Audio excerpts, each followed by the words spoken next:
The Spanish Announce Table. It is episode 377 of the Spanish Announce Table, and super fun episode of AEW Dynamite last night. We're going to talk primarily about that because, there wasn't a whole lot of breaking news. There wasn't much. People didn't get fired. People didn't get arrested. None of the fun stuff. Yeah, and honestly, the only good nationally televised wrestling show is AEW Dynamite. Now, we could, if we wanted to, go back and recap Rampage, but at the breakneck speed that AEW operates on, by the time we record on a Thursday and that show happened last Friday, all that stuff is almost, moved on to something else. So it doesn't seem right to kind of go back and talk about Rampage when we're this far removed. So again, we're going to focus on Dynamite, the A show, the signature show for AEW, and let's kick it off. You ready to get this going? I am very excited for this. I thought it was a great show, and I'm ready to talk about it. Well, I've got some opinions. It was a good show. Yeah. I mean, We'll great. What's the bar for great? Great's become a throwaway term, I guess, right? That's true. So in the Bret Hart tribute match, we started off AEW Dynamite with Dax Harwood, the fat FTR, taking on CM Punk, who was gone the last 2 weeks. It's FTR number 1, right? Yeah, FTR number 1. Now, yes. Again, this is the Bret Hart tribute match because these two guys love Bret Hart. Everything about him was so great. Okay, this match was fun. This was a good way to start off the show to say, like, hey, you want to see traditional hard-hitting wrestling that is just in the squared circle, not a lot of bells and whistles around it? Well, then this is what we're going to give you. This was fun. What did you think, though, about CM Punk beating MJF, taking some time off after a monumental win in his career, and then just wrestling a tag team guy? That was kind of interesting, I thought. Yeah, I thought the same thing, but this is a good way to kind of give him something to do, I guess, without really digging into a huge storyline maybe that he's not really going to dig into, if you will, I guess. So that one didn't bother me. And, it was probably one of those things in the back where, like, you're amazing. I think you're the greatest. I'd love, if I could ever get a chance to work with you or something. They're like, let's make it happen. That kind of thing. Now, a couple of things I want your opinion on. One, Dax Harwood, this entire time throughout the match, was fighting without the help of FTR number 2, right? FTR number 2 was standing on the outside, was just cheering him on. There was plenty of times, being heels, that FTR number 2 could have helped out FTR number 1, right? Dax Harwood could have cheated to get an advantage on CM Punk. Now that didn't happen, right? Second, after CM Punk wins this match, Dax Harwood and Cash Wheeler, that's the other one, kind of get into it with the Gun Club, who are obviously heels. So it seems to me that with FTR getting rid of Tully Blanchard, saying that he wasn't committed to winning championships, then having Dax Harwood win this match, compete in this match clean, not trying to do any underhanded tactics, and then now it looks like wrestling the Gun Club, the Ass Boys, Billy's Sons, whatever you want to call them. Do you think we're getting an FTR babyface run? I want to call them the Ass Boys. So I would Ass call Boys them the Ass Boys. Yeah. FTR face run. Yeah, look, I mean, what else are they going to do as a heel that they haven't already done, right? I mean, they've got a bit of a shtick down. I like that they'll wrestle anybody and anybody everywhere, and they're true to their shtick. They're very authentic, feels very genuine. But yeah, I mean, I wouldn't mind seeing how they do carrying that over and, beating up some bad guys. So that then brings the question, and kind of jumping ahead, but we'll get into it a little bit more of a deeper dive. But MJF later on in the night says, oh, everyone thinks that the Pinnacle is disbanded. That is furthest from the truth. We will be back next week stronger than ever. Well, if you got Wardlow, who got kicked out, obviously, you got FTR who says, you know what, we're going to do this the right way. What happens with Shawn Spears? And then MJF, is he left alone? Is this now we're going to get a time where MJF doesn't have the big monster to hide behind, or in this case, Shawn Spears with a chair? So what do you think would happen if we are getting the FTR face run? What happens with the Pinnacle? So I think we go that kind of route, right? He comes out and he's like, the Pinnacle's here, and they come out and kind of do their thing and whatever. They're standing around. But, you know, there's a missing thing of Wardlow. FTR starts kind of like to kind of sink it in, right? Like, hey, man, we're tired of this, right? That's what Tully would have us do. And that's why we got rid of him. Like, we don't need it. We're just fists, right? Like, we can just do whatever. And so they kind of like walk away.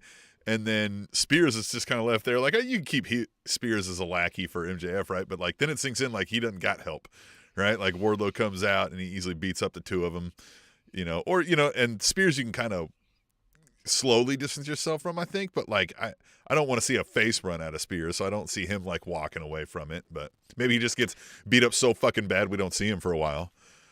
That's true. That could happen. Now we could, because they've already done it once, and Tony Khan will do one story, you know, in a different shade of gray with someone else. Let's not be shocked if Tully Blanchard does come back and says, hey, FTR's out. Wardlow's out because he doesn't even want to be here. I found a new tag team for you, MJF. It's fill in the blank. It could be the Briscoes. That's how we get the Briscoes here, right? The Briscoes have replaced FTR because they are about this life. So he says, you know? I was looking for some boys that could get it done. I was looking for some boys that ain't afraid to do it dirty. I was looking for some boys to, you know what I mean, to help me get to the top. And I found them boys. And then fucking out they come, right? Got their chickens behind them, loading the shotgun, doing whatever they do. Meth, and probably. Look, that could easily happen because, again, I don't fact check, but I believe not this Friday night, not tomorrow, but the following Friday night, the 1st of April, is the Ring of Honor Super Show, which will feature the Briscoes versus FTR. Again, we could here's another idea. Tell me how this fits for you. We do the Pinnacle segment where MJF is trying to tell everyone, you know, hey, we're all here. FTR doesn't necessarily do anything, but they look uncomfortable. Then we get to the Ring of Honor match with the Briscoes, FTR. That's when Tully Blanchard says, FTR, you're out. Them boys, you're in. And then MJF appears on the Ring of Honor Super Show to say, like, yeah, the Briscoes are my guys. Huh? I don't hate that at all. I like all it of would be it would be interesting to see such a top level star like MJF, who is one of the main attractions for AEW, to show up on this Ring of Honor show. So I don't know. We'll see what happens. Yeah. All right. So let's move on. Yeah. So let's move on now to the other side of this match. CM Punk. So CM Punk wins the match. He does his little flex, and then he does the title. Like, I want a title. Tim, what are we doing with CM Punk? Hey, man. I mean, he's a big enough name that he's going to carry weight in a world heavyweight title feud. So, you know, I think you can put him up against anybody who's a champion, and you're going to get something out of it, right? He knows how to carry a story. He'll have some good promos. He'll elevate the person. All of that's great. I don't know about, I mean, it's not going to shock me if somebody puts a world title on CM Punk, I guess, you know? So, and I don't think it wouldn't, like, be the worst, right? Especially if it was kind of a couple-month run and get some ratings, if you will. So, I don't know. I just don't know that it's, if he goes after Hangman, he'd have to be heel, right? Or maybe we find out that CM Punk fills the role of Cody Rhodes and says, hey, that TNT championship that Scorpio Sky and Men of the Year essentially hold with Dan Lambert, I'm going to go after that one. And then we've got a top tier guy trying to elevate the title, which is the TNT championship, to, you know, up to that same level as the heavyweight championship. And look, on paper and just visually, that's the perfect, opposites attract kind of storyline, right? You have the fashion and the flashy clothes. Yeah, the fashion and the flashy clothes of Men of the Year who's on jet skis and big boats and all that stuff with the gritty, Chuck Taylors and ripped jeans of CM Punk, right? That's fun. And then we've already talked about this in the past. Dan Lambert, CM Punk, Collision Course, promo battle. Huh? That's going to be great. Yeah, I wouldn't hate that either. Yeah. I think CM Punk with the TNT title run would not be the worst either. So I think that's a good step, maybe, right? You have him bring the title. He goes on the fucking Conans and the whatever. Those might be whatever's right now. The YouTube shows. You're right. Yeah, he goes on fucking Pat McAfee, although he won't. But you know what I mean? Right. Yeah. Whatever version of that. I can get down for that. I wouldn't hate it. I'd just be like, yeah, sure, CM Punk. Remember him? Yeah.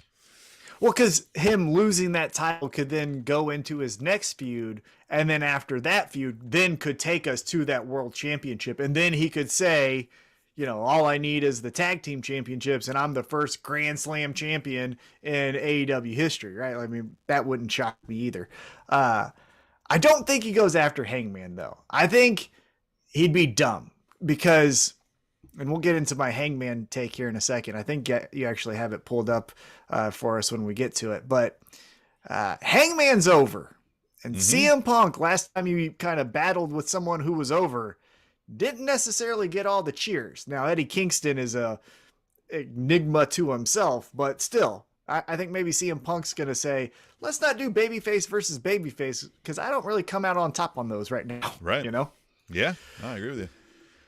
All right, so now let's move on for Variety, which felt like the tagline of last night's AEW Dynamite. On the opposite end of the spectrum from that in-the-ring match with technical sharpshooters and Stinger, Scorpion Deathlocks and whatever you want to call it, we get 8 men just trying to fucking kill each other. We get Sting, Darby Allin, and the Hardys taking on Private Party, the Butcher, and the Blade. And fuck that ring. Let's just fucking throw each other off things because that's what happened here. How much fun was this for you, Tim? Oh, yeah, I like this a lot, right? I mean, it was reminiscent of the Dippin Dots days, right? We got them up on the complex or whatever they call it, the concourse, right? The concourse up there. That was here in Kansas City. Yeah, the Dippin Dots was Kansas City, yeah. Dippin Dots was Kansas City. Yep. I thought this was fun. And again, a spectacle, right? I mean, you got Jeff Hardy jumping off of windowsills. You've got, the Butcher and the Blade bloodying up and doing whatever they do. And, I enjoyed this quite a bit. This feels like this is something you do with the guys like the Hardys, right? Like, you put on a spectacle, right? If that's their claim to fame, right? Like, I know we're saying like, hey, they ain't got a whole lot of years left, but like, make me care, right? And at least this is like, this is abnormal. So yeah, create a highlight. You know what I mean? So when they do the sizzle reel for AEW 2022, it's going to be Jeff Hardy jumping out of that windowsill onto Butcher and the Blade. Also, Private Party doing the side effect thing to Matt Hardy off the stage was another big spot, which, hey, Matt Hardy, cut it out, man. Too many times you've fallen from, really high spots and you busted your head. That was another spot where you're just going back first. I don't know if I really want you to do that, like maybe go chest first. Yeah. See what happens there, Right. Yeah. Now here's the thing. I did notice the boxes of t-shirts under the table, right? That's you gotta take care of the Well, guys. they're selling t-shirts, Tim. They're selling t-shirts. Exactly. Where else are you gonna put product the t-shirts? placement? Right. Yeah, come on. Also, everything else is under the ring. We didn't have any more room, so we had to put the t-shirts of under course. the table. Yeah. Side note, we also ran into Darby Allin's kryptonite, stairs, because that motherfucker got thrown down another flight of stairs. I don't know why he likes that spot. He got, mildly rolled, we'll say. But he took himself there. Yes. That still hurts, right? Those stairs aren't. Oh, yeah. I mean, I'm not going to do it today. I'm not going to go out there and do it at 20 years old, Mm-hmm. Yeah, I don't think it was as good, or I should say as violent as when Ethan Page threw Darby Allin down the stairs, but it was still a spot where. But I just think they missed the spot a little, right? Like he did the throw, and he's like, "Oh, you're sweating." He's like, "Oh yeah, you really threw me," right? And it was kind of like, that's true.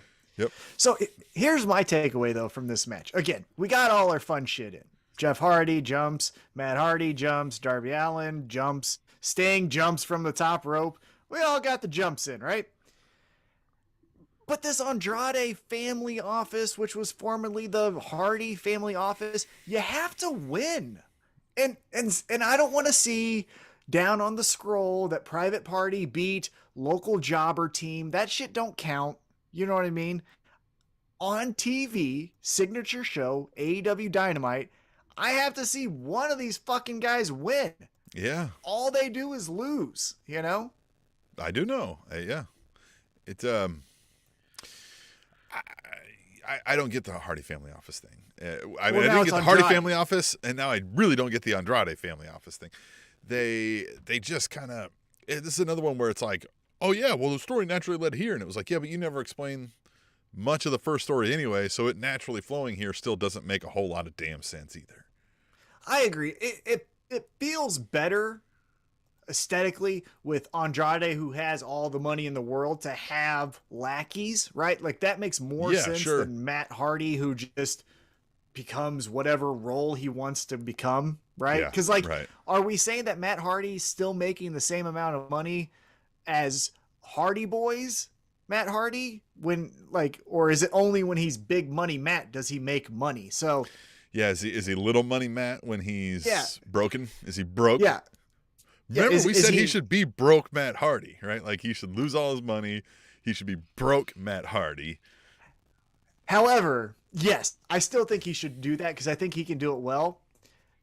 I think, though, Baron Corbin did the broke character about as good as you can do it. Like, he sold that shit to where I even felt bad for him. And I knew he was getting a check. Quietly one of the better, acting performers in that company. Mm-hmm. Yeah, absolutely. Yeah.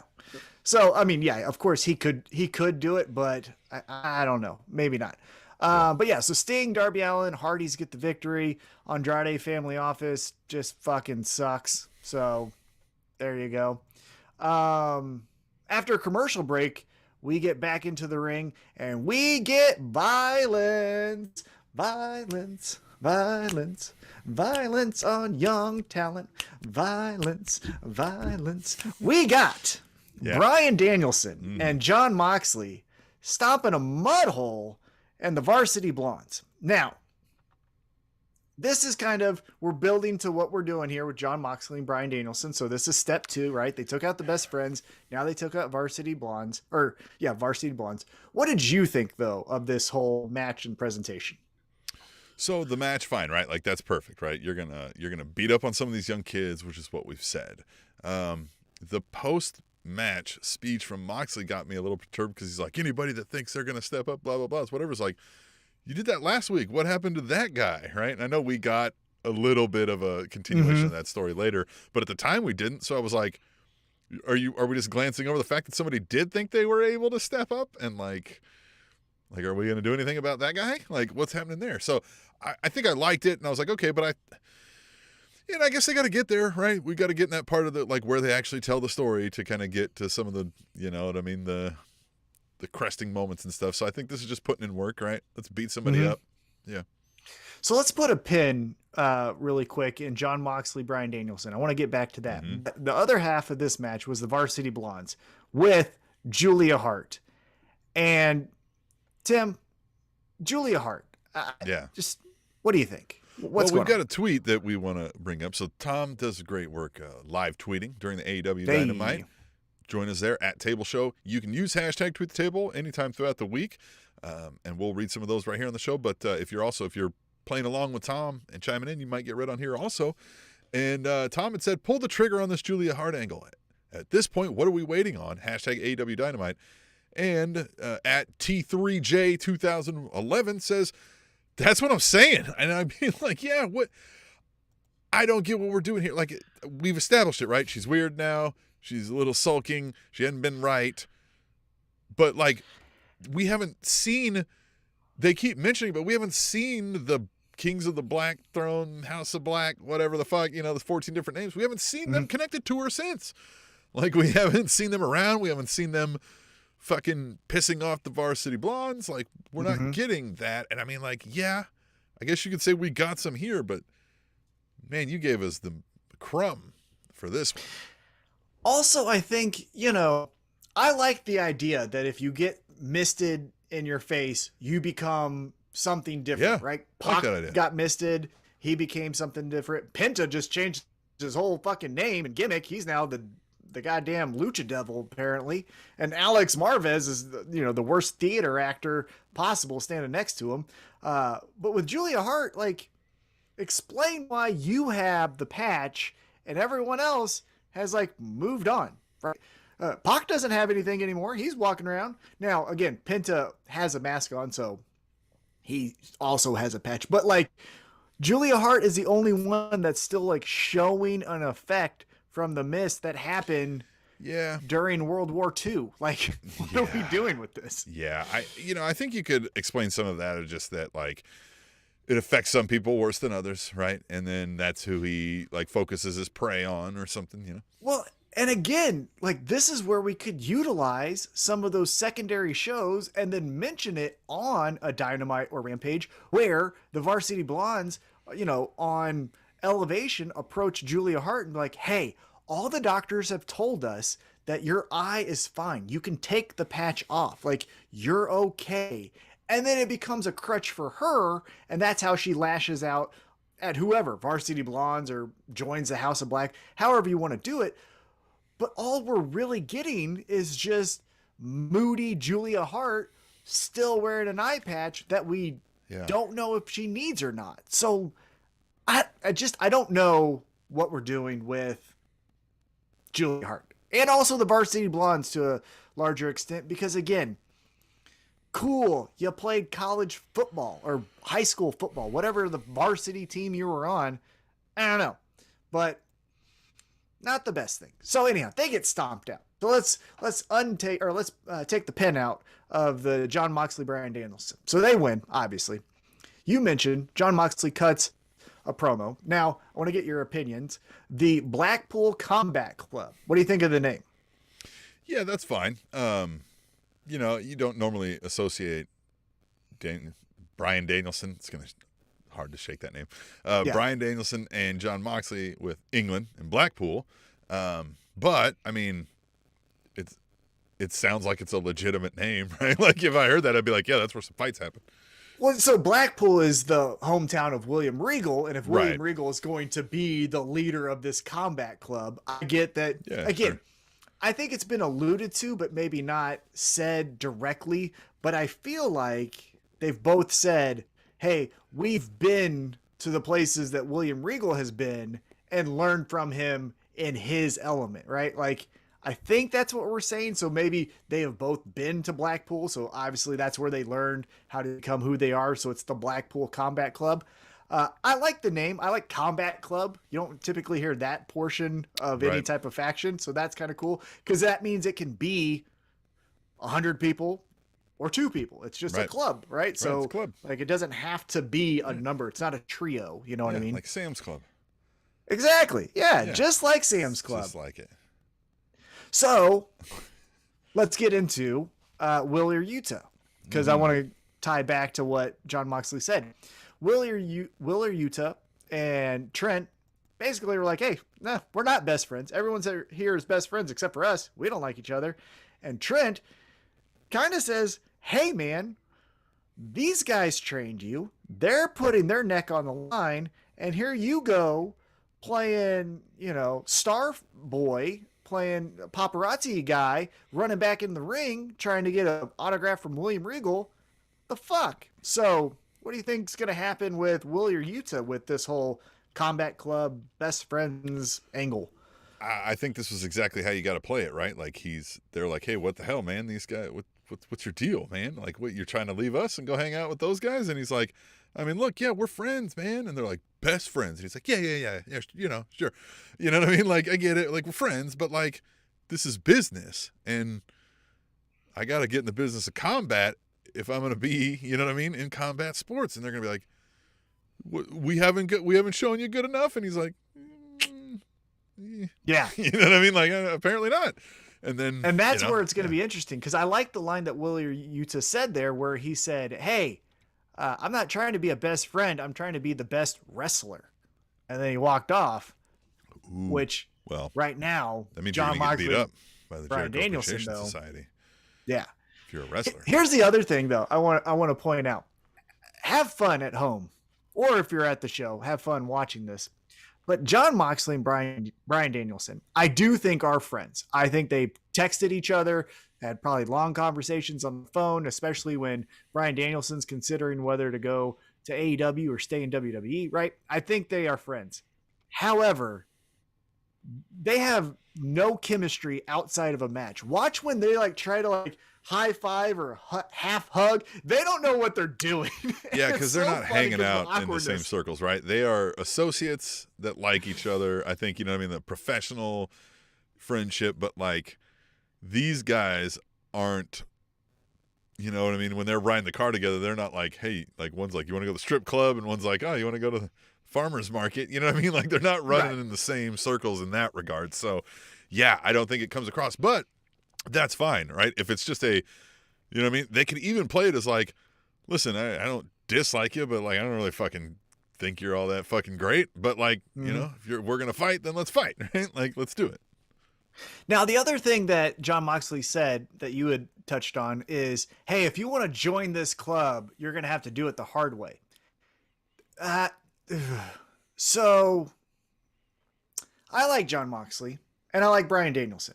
I really like them as singles wrestlers doing their own thing. On paper, I like John Moxley and Bryan Danielson with William Regal. And this promo was good. However, I feel like I need a better mission statement, because I'm a little confused on what the hell we're even doing. Because initially it was Bryan Danielson saying like, for the future of wrestling, John, me and you need to save it and train all these guys as they should be. Then they have their match because John Moxley's like, hey, I'm not just joining anyone. You got to earn my respect. So let's fight. And he beats him, you know. William Regal shows up, does his thing, right? But now it's the Combat Club, which doesn't feel to me that they are actively going out and saying like, Lee Moriarty or whoever it is, you're coming with us. So how this would work better as the Combat Club is if they blatantly ripped off Fight Club. But then you need somebody who's the lead guy, right? Like the Moxley, you know, the dual-headed Moxley-Danielson thing doesn't work as well because that doesn't fit that narrative, right? You have them kind of like following somebody almost cult-like around this idea of like, we're fighting, and then like it turns into this kind of like populist movement, right? And who better? I mean, Bryan Danielson has done that before, right? Like I'd almost just get Moxley maybe out of it and have Danielson kind of, you know what I mean? Like being that, you know, doing it under that angle. But I mean, we're here now. And yeah, I agree with you. The mission statement before sounded better, right? Like we got to train. If they were picking a prize pupil, right? Like if they made it this like, hey, no, we have selected you. And they're like, I don't give a fuck. I don't want to do it. And they're like, well, that doesn't matter. Like right. Right. Yeah, that like, doesn't matter. That this. feels yes. That feels more in line with what the origin story of this whole angle is Bryan Danielson now with John Moxley co-signing, saying we have to save wrestling from the Young Bucks, or you know what I mean, like that style of wrestling. Please. Right. And so it feels like then, as you said, yeah, they would go backstage and find Willer Yuta or find Daniel Garcia and be like, hey, you're Cutie Marshall. Yeah. Well, no, Aaron Solo, because he's younger, no. right? Well, and that's someone they could grab, right? Go to the factory. QT Marshall's like, oh, you guys are going to pick me.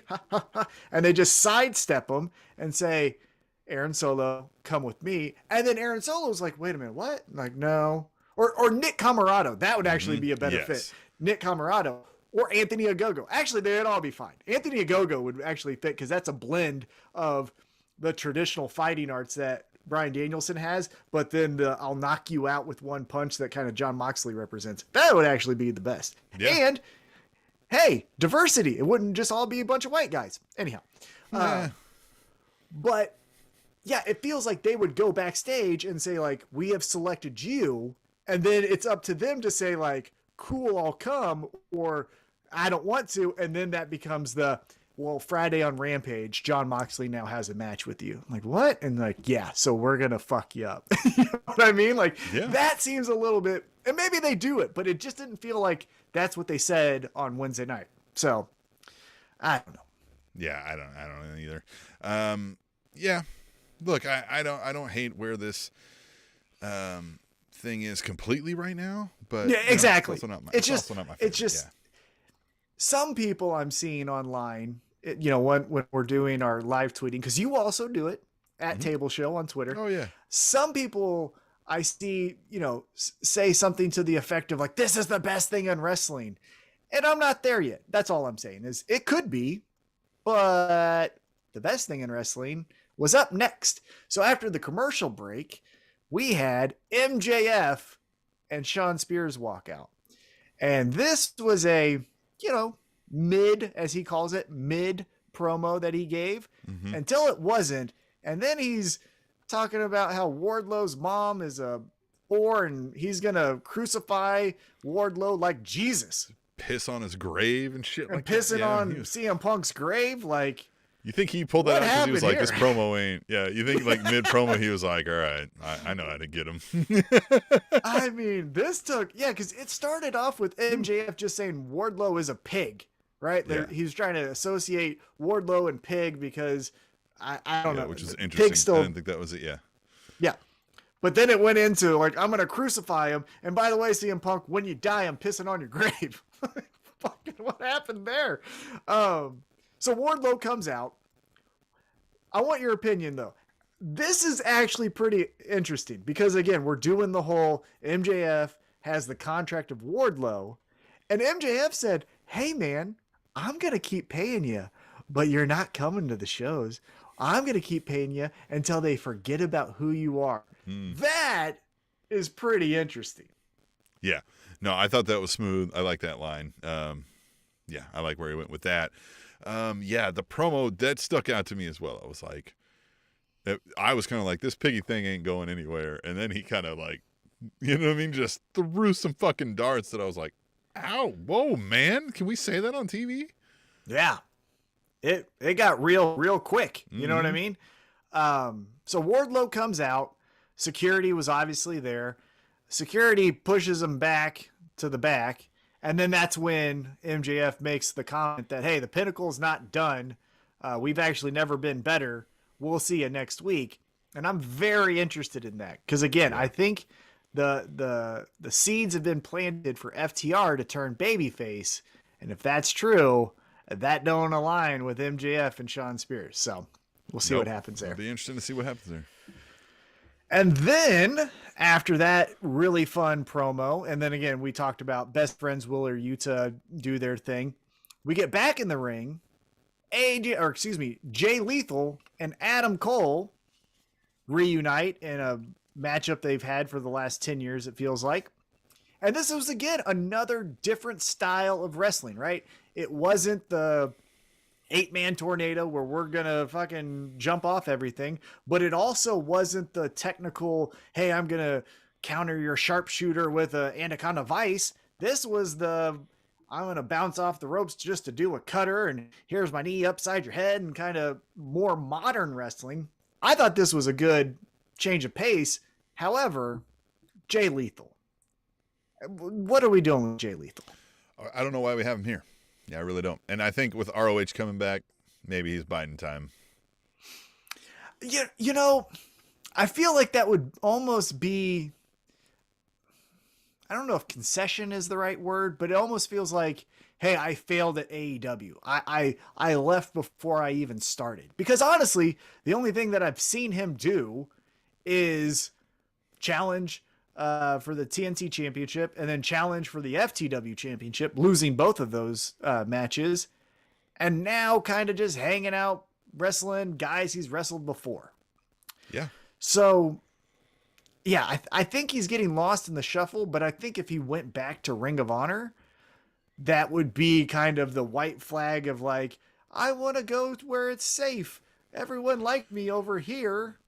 Or, I don't know if we want to do that. Or it's at least just acknowledging where he actually is, right? Like, I know everybody like talks like all this, like, oh, Jay Lethal. And I just, is another one where I'm like, yeah, he can do all the things that all of the other guys can do.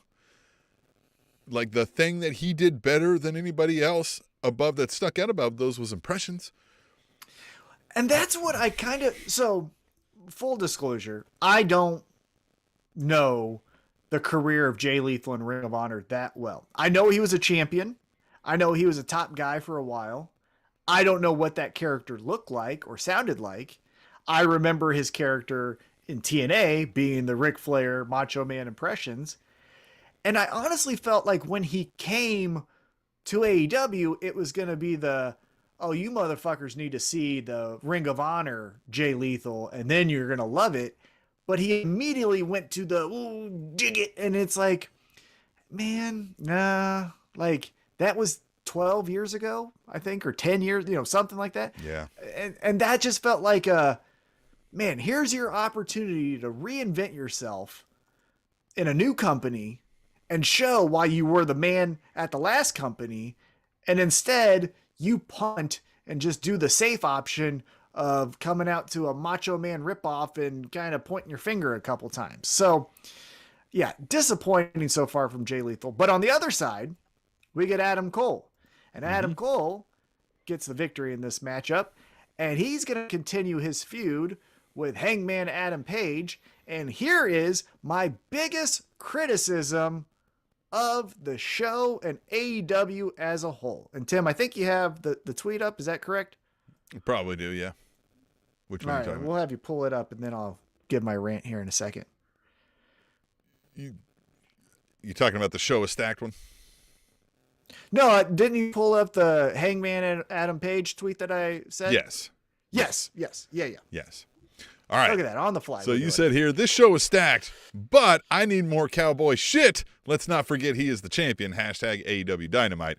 And we had a couple responses. That's what I was bringing up here. We had at Anthony BC says, I'm just now watching Dynamite. I'm on the Cole Lethal match. I've been to every Dallas show, and I thought we were loud, but this Austin crowd is loud AF. And at Katie First Lady says, seems like Punk is not forgetting, in reference to, forgetting who the champion is. So we can get to those points later here, but you're right. I mean, like, we were, a couple hours into the show here almost, and then we didn't get... And on top of that, it was 2 minutes. I counted because I was like, fuck yeah, Hangman Adam Page. This is when he gets his 12-minute segment like, MJF or a CM Punk does. Nope. He just walks out. Now, I will say, grabbing the belt and whipping Red Wagon and Adam Cole like they were disobedient stepchildren was kind of funny to me. I like that. But then he gets beat up, and then that's the segment for Hangman. There was a couple interesting parts I will bring up, but if you were to watch this show from start to finish, and you were just to say this is my first viewing of AEW, keep hearing about these names, Kenny Omega, Jon Moxley. I thought it was, Daniel Bryan. Apparently now it's Bryan Danielson. And I'm watching this show. Hangman's like the 7th most important guy in this whole thing. And so... And they don't do a whole lot of explaining. Like, if you didn't know who the champion was, and then he hits the thing, they're like, oh, here's the champ. You're like, oh, the champ. And then you're like, champ just got his ass kicked pretty quick. Yeah. Well, and just but that was the champ. He doesn't even do some enraged backstage promo where he says he's gonna, beat the ever living shit out of Adam Cole. It was just he gets beat up and then he recovers and that's it. Yeah, look, I think they did a masterful job on the chase story for Hangman Adam Page, but I don't know. Yeah, I don't know if we've seen Tony Khan's, when Kenny Omega was the champion, the story of Kenny Omega as champion was told well. Now, I don't know how much that was Tony Khan and how much was Kenny Omega influencing that. Right. The Jon Moxley as champion thing, I don't think was told with much, right? There wasn't a whole lot, storyline wise, right? It was generally like, I'm the champ, try to beat me up, you can't, right? And we get that a lot. Yeah. That was more fitting to his character, right? It True. was the that's his whole shtick. Yeah, it was I'm going to prove that I'm the best. Someone get in this ring. Jake Hager, I'm going to choke you out. Lance Archer, I'm going to beat you up. Whoever it is, right? Yeah, And even Jericho before was that, champ. But again, I'm sure Jericho Jericho's champ was a great way to establish that title. Remember, he was calling himself the youngest AEW champion because he was the only AEW champion. Yeah, he did the Cody storyline, which was really awesome. He released the Hounds and then the Matt Hardy and the all the stuff. I felt like every championship reign, the champion has been focused, except for Hangman. I feel like when Hangman does get these opportunities, when he's doing the Texas Tornado match and he does the fucking buckshot lariat off of a referee, you're like, well, he's creative, right? He got a little MacGyver in him. He can figure out how to get his finisher off in any kind of, circumstance. And I kind of feel like this isn't on Hangman. Because again, he walks out and we fucking go crazy. We go crazy every time. Even here, right? Like even here, this isn't about Hangman, right? Like they're out there doing a match with some other people, you know what I mean? And then like Hangman has to come out and like start a fight, and then Hangman gets beat up, and then they just go back to bragging about how cool they are again, right? Like this isn't somebody chasing down Hangman out of jealousy. This isn't someone chasing Hangman down out of past indiscretions. This isn't, you know what I mean, thinking he's weak, right? Like this is just Adam Cole wants to be the champion. It's just another bully, and Adam Page is trying to be like, don't bully, and like coming in, but then also getting bullied. So it's weird. It's a weird story. Yeah. And especially, play to your crowd. Again, he's cowboy shit, and you're in the most cowboy state in the United States. You're in Texas. Of anyone who should have been featured more than any other person, it should have been your champion, Hangman Adam Page. A lot of cowboy shit in Texas. You know what? Yeah, like you're going to get cheers where the roof might come off. But again, we get 2 minutes. Now, I will say the interesting part was this. So Hangman walks out by himself. He's going to kick Adam Cole and Red Wagon's ass. So he gets his belt and he's whipping him. And then obviously the numbers advantage. They end up stomping a mud hole in Adam Cole. But it's Jurassic Express for the save and not the Dark Order.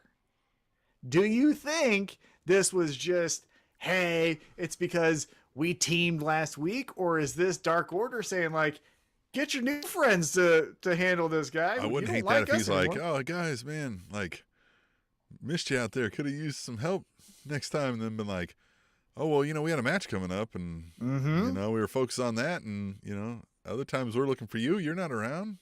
Right. And then they just kind of stare at each other, right? Like, yeah, because Hangman could be like, oh, yeah, no, I totally understand. Because that's the thing is you want it to be friendly, right? Where let's just say John Silver is like, oh, yeah, no, totally would. But I was trying to get into a good mental state because I was in the main event. Almost like your first argument with a new roommate. Right. Right. But then Hangman could be like, hey, man, I get it. John Silver, Reynolds, you guys had the match, but like 10, you didn't. Colt Cabana, you did. And you didn't even actually walk out there with them. So like, what's going on? And they're like, oh, nah, things happen. Like, he was going to get coffee. He was, you know what I mean? Like they go get something. Right. Yeah. And then he was taking -1 back to school. Yeah. And then they just awkwardly separate. And that would be a good visual if they both went the opposite way. Yeah. That's what I mean. Like just kind of a little like uncomfortable. And they're like, oh, okay, like cool. Good talk, man. Well, yeah. Gosh, man, you know what? I don't think you can do it now. Maybe you can, because I don't know how long Hangman's going to be champ. But if you could establish a top guy within Dark Order, and it was that top guy who takes the title off of Hangman, that's a chef's kiss kind of storyline. Yeah, I just don't know. I don't think there's anybody in Dark Order now, and I think nobody would be welcoming of somebody coming in and taking over the Dark Order outside of one name, I think. But I don't know if that's when that one name comes in. I think he's destined for bigger things than doing that. And so, I Bray Wyatt, and I think right, and I think that wouldn't really align with the storyline, right? for this to really be a stake in the heart, it would have to be someone that Hangman has been developing this relationship with, right? It would have to be 10 or someone like that. I was going to save it till we talked about the match, but let's talk about the possibility of it being somebody you mentioned in a tweet when you said John Silver is incredible. Hashtag AEW Dynamite. And at TammyLynn48 replied, very underrated, which I do think he's underrated. But I think he's so charismatic and likable that I don't know that he could get that heel, kind of what we're talking here. But I think he's the biggest person that, like, the highest ceiling for stardom out of the group. Right. Yeah, but I could never see him beating Hangman for the championship. Now, I guess... Maybe he's got it. Maybe he's got it in him. Well, you know what we could do, possibly. Here's a left turn that maybe, let's see how this hits you, is what if it's John Silver cost Hangman the championship, right? So now it is finally when John Silver does try to make the save for Hangman because the numbers advantage for Red Wagon and Adam Cole is too much. But then John Silver just goes like, you know what? Here's a little bop in your face there, Hangman. Fuck you, buddy. And then walks out. Then Adam Cole becomes champion, but then it was John Silver who, stabbed him in the back. We could do that.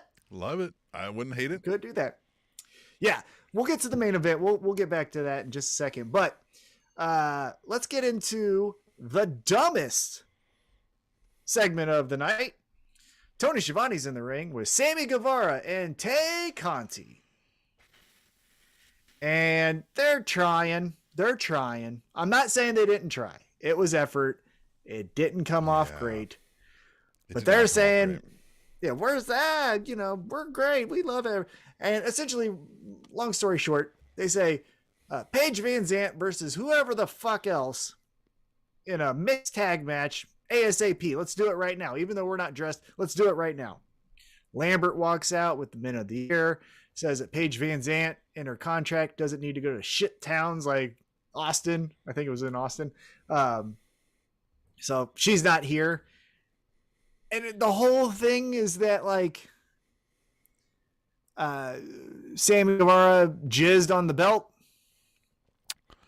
I mean, they got some bodily fluids on the belt, I think is what we're going with. And I just, with Sammy Guevara and Tay Conti, at this point, somebody needs to, I would sit them down and give them the Bo Dallas speech. And what I mean there is like, hey, listen, everybody thinks you guys are fucking annoying.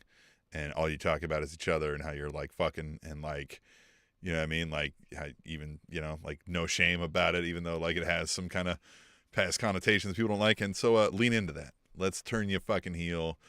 Let's turn you into what we try to do with Kip Sabian and Penelope Ford. Yes. Yeah. Yes. Mm-hmm. Tim, that's what you do. Yeah, that's exactly what you do. Because Penelope Ford can get heat, right? We've obviously seen that. But if you know who Penelope Ford is, you've seen her on the independent circuit. And not to say that Tay Conti is not a badass, because she 100% is, but we've seen Penelope Ford. That's what'll make it somewhat easy to hate, right? Because she can back it up. But with Penelope Ford, there was a little bit of that respect where it's like, I've seen her take an ass whooping in a intergender match with Ethan Page. You know what I mean? Like, we respect who Penelope Ford is. Not to say we don't respect Tay Conti, but she did that crazy match on New Year's Eve, but she hasn't been doing the other real wrestling stuff, right? So yeah, I think they would fit that mold way better than Kip Sabian and Penelope Ford. That's a great idea. Yeah. With that being said, who the fuck cares about whatever match they're trying here? What is it? Ethan Page and Paige Van Zant versus Tay and Sammy? This is to get, Paige Van Zant is wrestling now, and they get some AEW, mainstream media cred, and they'll be like, also there's this Tay Conti. She's a former whatever, whichever one she, what was it, Brazilian Jiu-Jitsu? Yeah. Right. No, she's judo. She does judo. Right, that's what I thought, yeah. And so, and then they'll be like, also one of the pinnacles of AEW, Sammy Guevara, right? And they'll be like, Dan Lambert of American Top Team is there, and yeah. Mm-hmm. Then they make the rounds on ESPN or whatever the fuck, and yeah. Yeah, here's the thing, though. It was announced that on July 9th, Paige Van Zant is getting back into the squared circle, and she's going to do bare knuckle boxing. So she's not really going to fucking show up for this. So let's not do make it. it quick. No, they're going to do a one-off to try to get people, like I said, some just to get it on the ESPN.com and the fucking USA Today and shit like that. I guess, but I'm not a fan. Don't like it. Let's try to figure out something else, you know? Maybe let's just fucking get rid of all of the Paige Van Zant, and you know what? Dan Lambert's ran his course. If he's not going to be with CM Punk and do that shit, then get him the fuck out of here. I don't know. Okay, so let's get into the women's portion of AEW, where we fit in all the women in 15 minutes. So we get Red Velvet versus legit Layla Hirsch. Right? Yeah. You know what I mean? It's efficiency. Now, here's the theory that I read, and I don't know who I read it from. It was on Twitter. Someone said it. But the theory is, hey, Layla Hirsch and Red Velvet aren't going to move the needle, right? People may tune out and may not tune back in. Thunder Rosa main evented, but it wasn't the biggest numbers in the world. And if she's not with Britt Baker, maybe she also doesn't, move the needle as well. So if we package it all together to get it out of the way, and then we get back to the, bells and whistles of our show, then our ratings won't be that bad. What do you think about that theory? Possibly, I guess. I don't know. With the Thunder Rosa thing, I don't think they haven't captured. I know you didn't specifically single out Thunder Rosa, to be the point of this, but with her, I think it's part of this isn't on her, right? Given her YouTube show and stuff, she catches a following. We're not really telling much of the story of Thunder Rosa in this. We knew oh, this is the only person to bring the fight to DMD. And, you know what I mean? There was a little bit of a following, but we haven't seen that on TV. So now all we're just seeing is Vicky Guerrero trying to be racist against her own kind. It was just a weird. Yeah. Let's get to that in just a quick second, because again, Red Velvet took on Layla Hirsch, and Layla Hirsch cheats to win. Dark Chris Statlander and just all black, because that means she's moody. Look, I'm wearing black, Tim. Don't ask me how I'm feeling, because I'm moody. You are, aren't you? But it's because I'm wearing black now. But that's it's a real thing. Yeah, but I'm moody because I'm wearing black. Yeah, now you know not to fuck with me. Yeah, don't fuck with me now. I'm wearing black. Everybody So anyhow, whatever. I'm pissed about something. This is a storyline that should be on Elevation. This is what I'm talking about with some of the things need to happen on other shows. This is one of them. I like Layla Hirsch. I like Red Velvet. I like Chris Statlander. I like Chris Statlander better as she thinks she's an alien than I'm moody. But I don't want this on, there's only 2 hours of Dynamite. Dynamite's my night. You know what I mean? Yeah, again, if there was a great story behind this, cool. But this ain't it. It's a fine story. It's a fine story. It's fine-ish. It's very minimal. But if you were to tell me this match happened on Elevation, I might go out of my way to fast forward on YouTube to get to this match to see what happens. But I'm going to be a little bit checked out if this happens right after Hangman and Sting and CM Punk and Bryan Danielson and Jon Moxley. No, I'm not following this with all of that stuff. So yeah, it feels out of place on the card, right? Right. And again, we used to chastise them for this exact placement, right? Hey, well, it's right before the main event. Before the main event, right? And again, right before the main event, as we spoke about, Thunder Rosa comes out.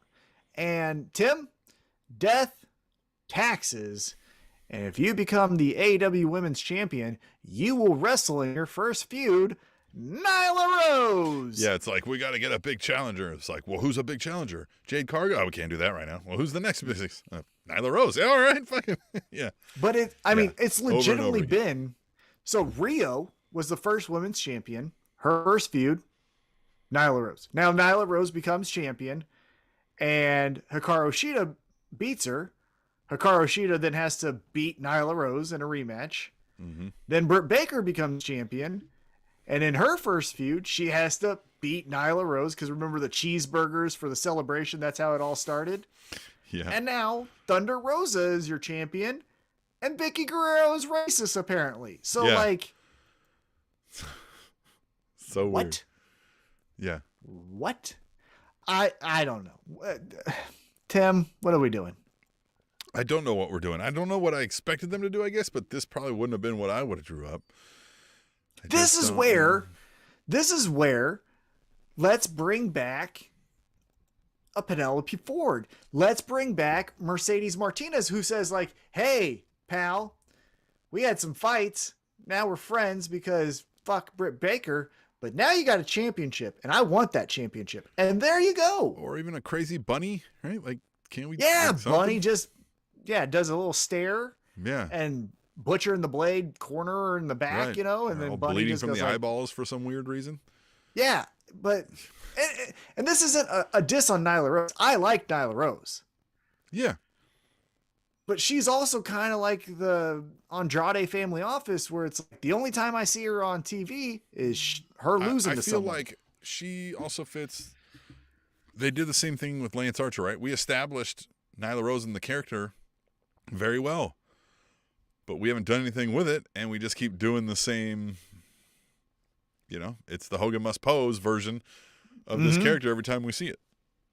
Speaking of Lance Archer, it was announced on Dynamite that on Friday it's going to be Lance Archer versus Dustin Rhodes. Oh, that match is going to be hard hitting. It is, but again, when Dustin Rhodes walks out and you see his video package of who he is, that motherfucker will say one last ride, and it's been saying one last ride for 3 fucking years. Yeah. Go ask Christian if that shit gets over. Like, stop it. Fucking cut it out, man. Yeah, at least take that off the video package, right? Like, at least ignore it. Man.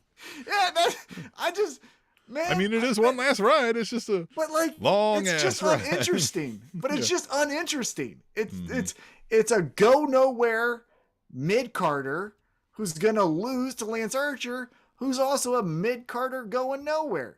Lance Archer, Keith Lee, let's have some fun. Lance Archer, Keith Lee, Powerhouse Hobbs, let's have some fun. Like, you can do some things with Lance Archer because he's crazy. Keith Lee. That's what I'm saying. I'm already dreaming of, yeah. But Lance Archer's crazy enough to where it doesn't have to be an in-depth storyline, right? We don't have to have nuance and character building and all that. Just say like, hey, everyone dies. That includes you, fatty. And then now they're fighting.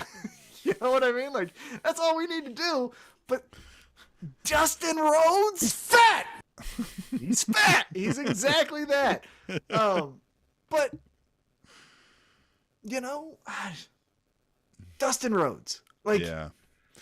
And now you know what's going to happen. It's all going to be chance of Cody. That motherfucker is going to get chance of Cody for the rest of his AEW run until Cody comes back because he got fired. You know what's going to be the funniest thing when Cody Rhodes shows up at WWE is we're going to find out that that was a fake tattoo the whole time on his fucking neck and it's going to be gone. Or they're going to make him wear a turtleneck. Or Vince made him get tattoo removal. Like it has like little like marks on his throat. It's the WWE scratch over. Now, here's the thing. And I told you this via something. I don't know how I told you. We don't fact check here. We don't fact check. I think people, the Cody story is uninteresting outside of the ring. He left AEW. It was interesting. He's going to WWE. We'll wait till he comes on the screen, right?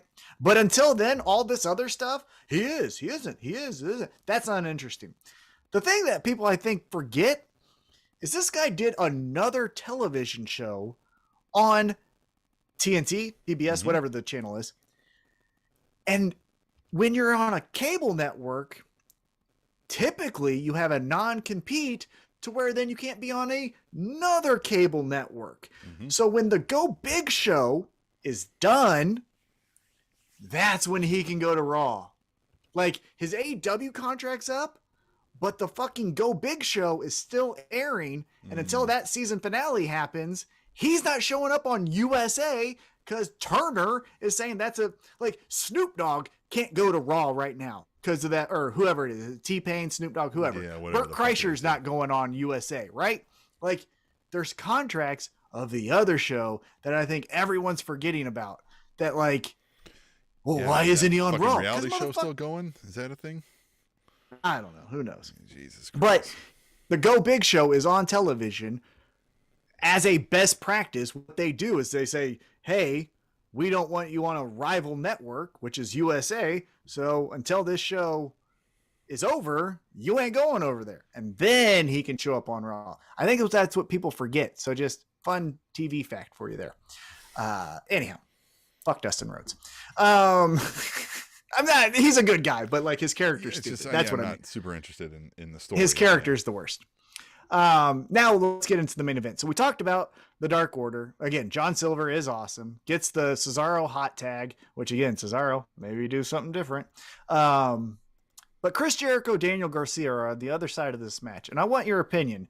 This was our first Jericho appreciation match. Chris Jericho, Daniel Garcia. What'd you think? What'd you think of them? Yeah.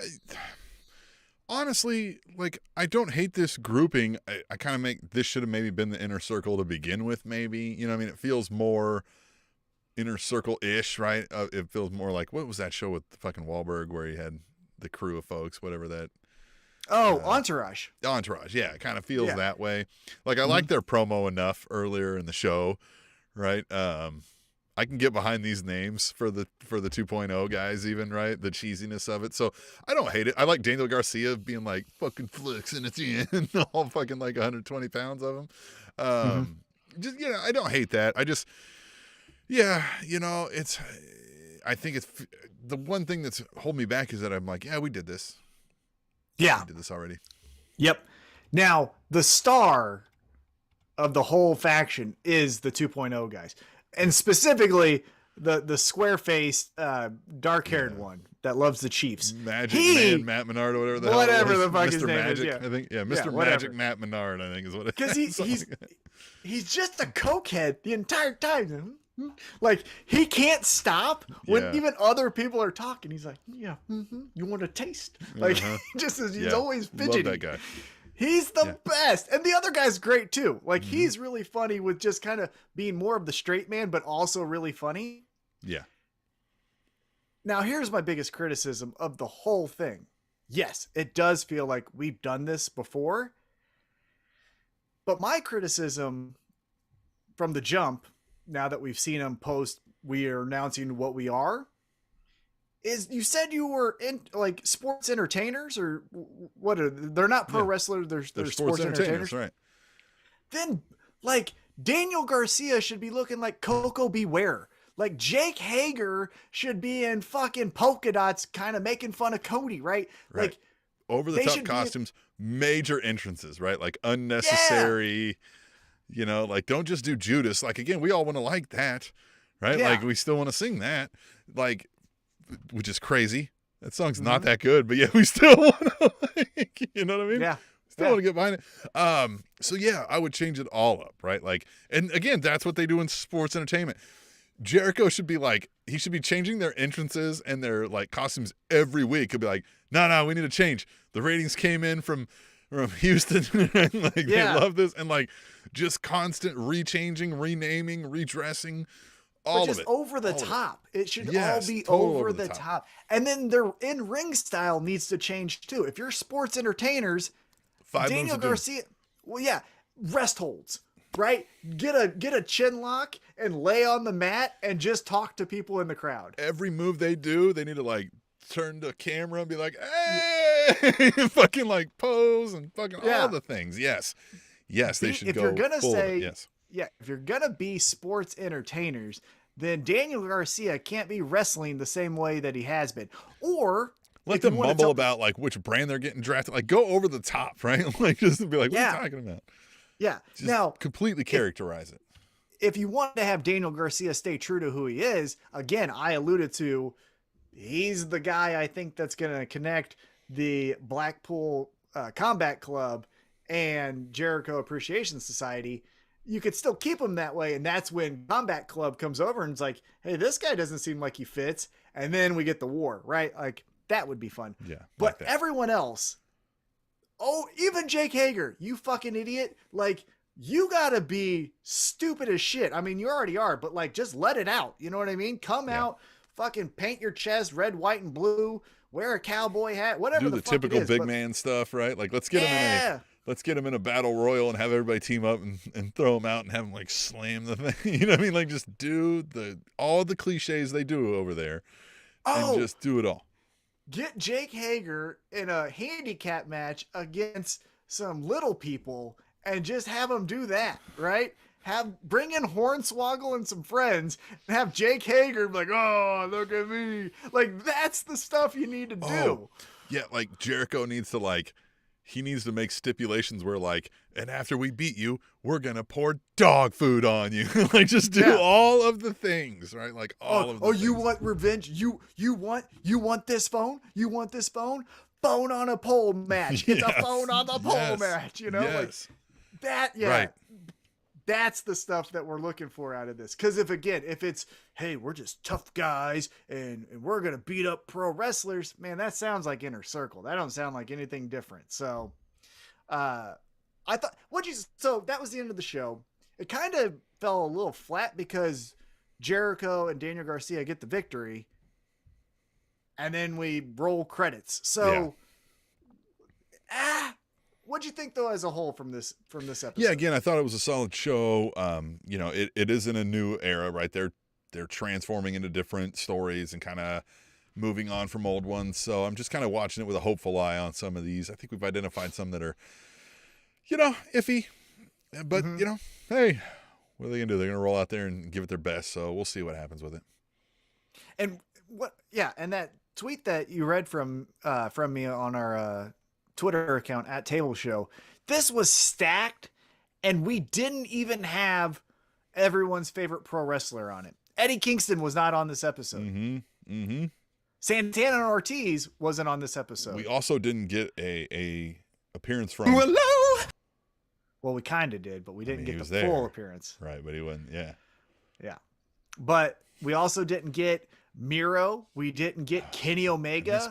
We didn't get the Young Bucks. We didn't get a lot of people. We didn't get Keith Lee. We didn't get Shane Strickland. Like, I mean, we got some promos from Shane Strickland talking about his match with Tony Stark's Ricky Starks. They signed recently that I kind of forgot about that segment. Like, I mean, we've got a lot to go through here. We almost need this ROH to hurry up and give me a brand split.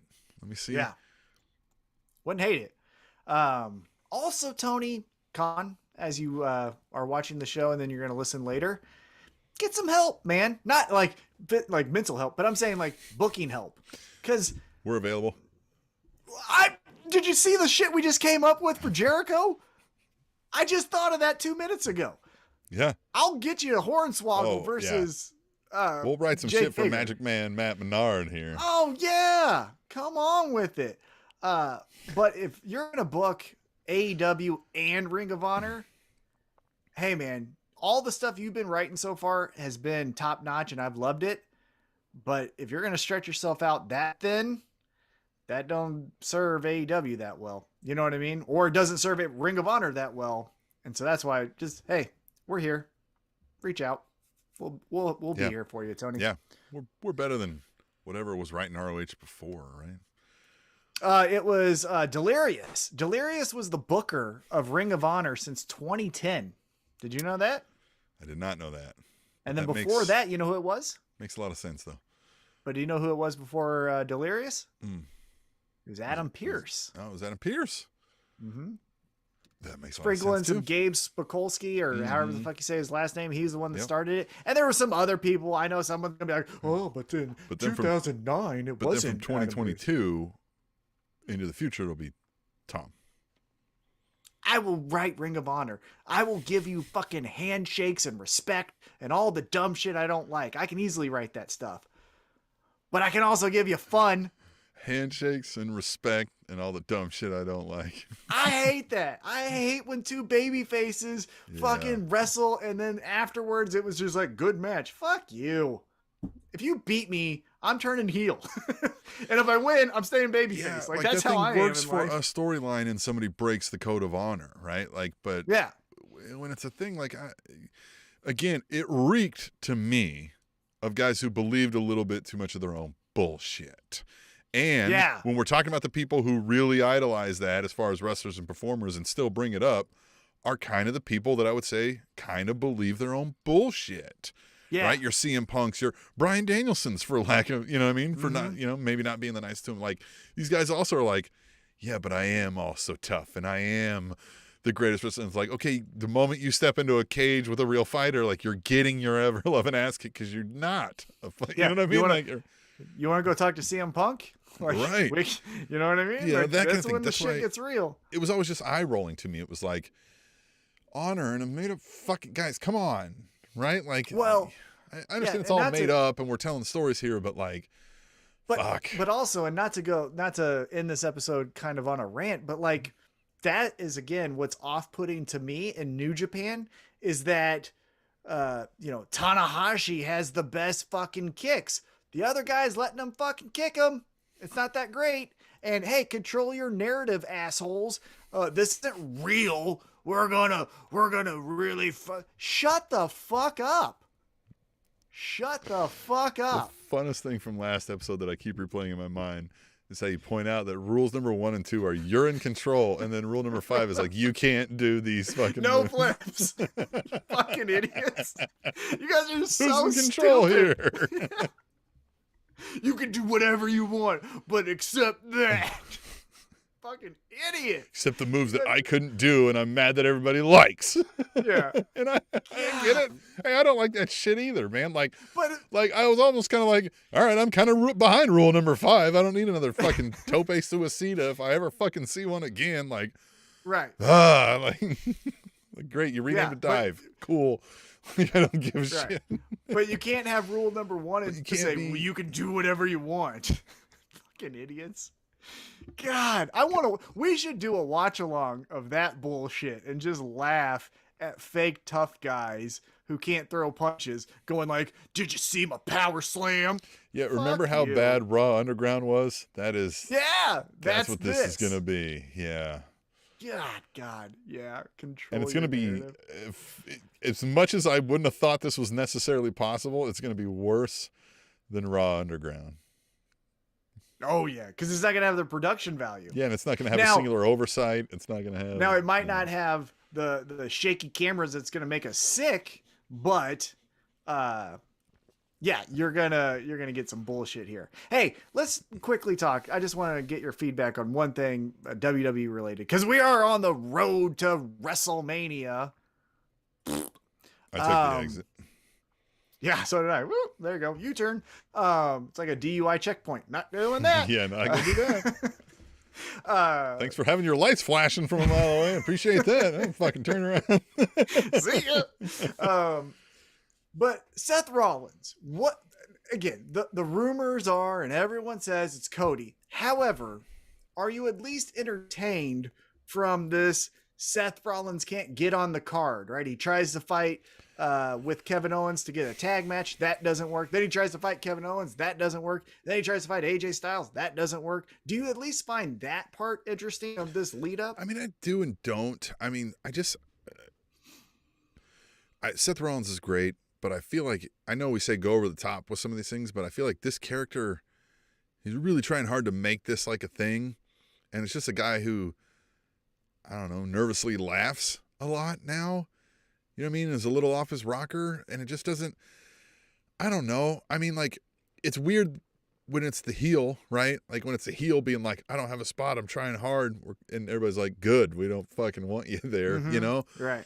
And if it is Cody, I think I alluded to this on past episodes, like, there's no backstory there. Like, Seth Rollins and Cody don't have a thing. And that like Cody also didn't leave in this, like, he didn't fucking drop a pipe bomb out the door. Mm-hmm. And just, yeah, the Seth Rollins thing, I almost like, to me, it almost fits better if he's interrupting into something that's on the card now because he doesn't get a card, right? He goes and interrupts that KO show, or you know what I mean? That kind of thing. Like, In fact, I wouldn't be shocked if it's not Cody Rhodes. If we don't see Cody Rhodes at WrestleMania. Oh, because like what you said, and I honestly think they're gonna do the Raw after Mania, right? Because that's always when Brock Lesnar debut or re-debuts and stuff like that happens. So I've personally thought it's gonna be the Raw after WrestleMania when we see Cody, not WrestleMania itself. However, I'm interested in the Seth Rollins can't get on the card at WrestleMania, but it's hollow because it's 2 nights, it's 10 hours, and you can there's a fucking Andre the Giant 8-man matches. Yeah, exactly. Yeah, but like go in the Andre the Giant Battle Royal if you want. The inconsistency of the things, right? Like you could have had him lose a match where the stipulation was he can't get on WrestleMania. And now he's doing anything desperately in his powers to get back, and he's trying to impress McMahon, or he's trying to you know what I mean, get it worked into a stipulation. All right, well, if I beat you, then we'll have another match with the stipulation of right, doing everything he can there, maybe. But yeah, but again, that's for a face, right? That's for a face. Mm-hmm. It's interesting. Now, it could be, again, if you told this right, you could make him start babyface and have the mental breakdown and turn into a heel. That's interesting. It's a little bit predictable, but it's also interesting, especially for a bland show like Raw. But yeah, if the show historically has been the best of the best, nothing else, then that's, I think, a little bit more interesting, right? This is one of the best guys on their roster, and he can't get on because there's 6 matches and those are all full. Yeah, but meanwhile, we get Johnny Knoxville is going to fucking wrestle. Yeah. It just doesn't. Yeah, the inconsistency. Paul. So that's the thing that I think they miss a lot too, right? Is that inconsistency. Sure, you can go with this storyline led to here, led to here, led to here, led to here. It's kind of flat. It's kind of subsurface, cheap, easy to digest stuff. But it all makes logical sense. However, you did something later in the show on another not connected storyline where the narrative is different and they couldn't exist in the same world. And that's when everybody's like, yeah, you know what I mean? It's just the story. It's whatever. But I'm watching a whole world unfold in front of me for 3 fucking hours. And when I see in the first hour, you said things can only go left. So naturally, when he tried to go right, he failed. And then we go, things only go right. And so it just they flip back and forth so much that it's just unwatchable. You can't watch it like we said, when you watch it like a television show, you know what I mean? Things happen kind of in an order and you follow along chronologically. They throw all that shit out the window with this, and it makes it too hard to fucking follow and have any sort of letting go of my disbelief, right? It's just gone. Yeah, I don't know. So the Seth Rollins thing, I think, it's more destined for him to fuck up the Kevin Owens Stone Cold thing. So that's my last question as we kind of wrap up here towards the end of this episode. This is the go-home week for WWE going into WrestleMania. What is the one thing that you're I'm actually looking forward to X at WrestleMania? Right now, is there anything on that card or potential? No, I think I'm only intrigued by how they do this Stone Cold thing. And you even said they fucked this up. Nobody, is this a match? Is this a fucking show? No is one, it a fucking whatever. So that is the intrigue. It's all right, well, what are they going to fucking do with this, right? And I'm expecting to be disappointed. Mm-hmm. But even in one of its, what I think people would call best case scenarios, it'll probably also be disappointing because if he's coming back and he's going to wrestle a handful of matches over the next year, I don't know that we really want to see that. Yeah, I don't want that. And even so if he isn't anything short of that at Mania sucks, right? So what are we doing? I don't know. Yeah. I think for me, even though it's been beaten over our head and told to us that this is the only thing that's fucking important in this world, I am interested now that they've made it title versus title. I know we've seen Brock and Roman 700 different ways, and now it's switched. Yeah, who is the guy, right? Who are they going to label as the guy? Yeah, I know. That is a little intriguing because, honestly, it wouldn't shock me with either answer. So it'd be interesting to see who they right? think. I would lean Roman right now just because I'm hey, they're banking on the future, and they think they'll get everybody watching. But, we've thought that a bunch of times about Brock, and they've had Brock be fucking shove that, foot up some guy's ass and fucking just move on. So, I don't know. I think the only way they can fuck that up is if it's a DQ finish. If they do all of that shit just to do a DQ finish, just to have two champions on both shows, that would be the most disappointing thing they could do. Fucking WWE, that's what they're doing. We'll get into our picks next week. Hey, AEW was fun. Rampage is going to have the best wrestler in the world getting some type of certificate from our best friend, Cutie Marshall. Hook is going to be on the show. Excited about that. Hook. Yeah. He's on Team Taz, Is he? He is, yeah. No one walks out with him. Yeah, Not even Taz. Well, Taz will commentate and clap, which, he's usually at the booth. Right, that makes sense. But it ain't nothing else the team ain't there. Yeah, Team Taz with fucking Hook anymore. It's Team Hook. Wait, Team Hook, motherfuckers. Oh, man, dude, I tell you what. Hook and Powerhouse Hobbs. That's the fucking team. Hook and Powerhouse Hobbs.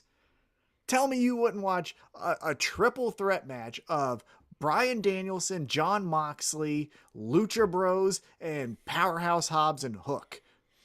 Why haven't we got a battle royal where Hook's just like leaning in the corner most of the time? You know what I mean? Until somebody comes over and fucks with him and he fucking, ball kicks him and throws him out and then just goes back to leaning. Imagine the battle royal that has Hook nonchalant beat everyone's ass, and on the other end of the ring is Orange Cassidy also nonchalantly beating everyone's ass, but it's two different types of vibes. So Hook is leaning over doing this thing like where he's kind of like leaning, looking out of the ring.